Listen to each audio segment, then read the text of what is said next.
السلام علیکم ورحمۃ اللہ وبرکاتہ۔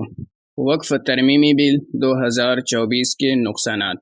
نحمدہ ونصلی علی رسولہ الکریم، اما بعد۔ بسم اللہ الرحمن الرحیم۔ پورے بھارت میں وقف جائیداد کی تعداد تقریباً 5 لاکھ ہے۔ یقیناً وقف ترمیمی بل انتہائی مہلک اور خطرناک ہے۔ یہ بل دستور ہند کا مخالف ہے۔ اس بل کے نفاذ کے بعد وقف کی جائیداد سے مسلمانوں کا قبضہ ختم ہو جائے گا۔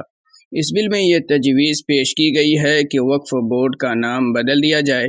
اس کے بدلے میں کوئی ایسا نام دیا جائے گا جس کی وجہ سے ان جائیداد کے بارے میں وقف کا تصور ہی ختم ہو جائے گا۔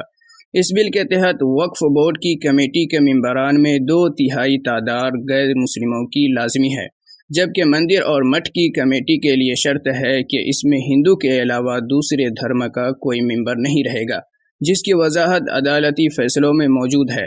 تو پھر وقف بورڈ میں 2/3 غیر مسلموں کی شرکت کیوں؟ وقف بورڈ کی جائیداد کا سروے ضلع کے کلکٹر کریں گے۔ آپ جانتے ہیں کہ سبھی کلکٹر مسلم نہیں ہوتے ہیں، اس لیے پریشانی کا ہونا لازمی بات ہے۔ وقف کی جائیداد کا رجسٹریشن آن لائن پورٹل میں اپلوڈ کرنا لازمی ہے۔ جس زمین کا رجسٹریشن ڈیڈ نہیں ہے وہ زمین سرکار کی ہوگی۔ بھلا 300 سال پرانا رجسٹر ڈیڈ کس کے پاس ہوگا؟ اس بل کے نفاذ کے بعد مسلمان کسی بھی محکمہ میں وقف جائیداد کی لڑائی نہیں لڑ پائیں گے۔ اوقاف کی زمین میں آباد مساجد، مدارس، عیدگاہ اور قبرستان بری طرح سے زد میں آئیں گے۔ جب زمین ہی نہیں تو پھر اس میں موجود اثاثے کی کوئی حقیقت نہیں۔ وقف بورڈ کی کمیٹی میں مسلم رکن اسمبلی اور رکن پارلیمان کا ہونا لازمی ہے۔ اگر سوء اتفاق سے کوئی جیتا ہوا MLA یا MP نہ ملے تو سابق مسلم MLA اور MP کو وقف بورڈ کا ممبر منتخب کیا جائے گا، لیکن ایسا نہیں ہو رہا ہے۔ اب تک صرف ایک مسجد کی لڑائی جاری تھی جو ہمارے ہاتھ سے چلی گئی، لیکن اب ایک نہیں، ہزاروں نہیں بلکہ لاکھوں مساجد و مکاتب، عیدگاہ، قبرستان اور مدارس پر خطرات کے بادل منڈلا رہے ہیں۔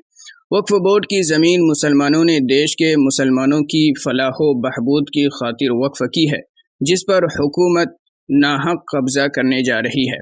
وقف بورڈ کے ختم ہونے کے بعد کا نظارہ انتہائی قابل افسوس ہوگا۔ ہماری نگاہوں کے سامنے ہماری جائیداد اور اس پر تعمیر شدہ مدارس و مساجد اور عیدگاہ کی شدید بے حرمتی ہوگی۔ وآخر دعوانا ان الحمدللہ رب العالمین۔ اگر میری ویڈیو اچھی لگی ہو تو ویڈیو کو like, share, comment and subscribe کرنا نہ بھولیں۔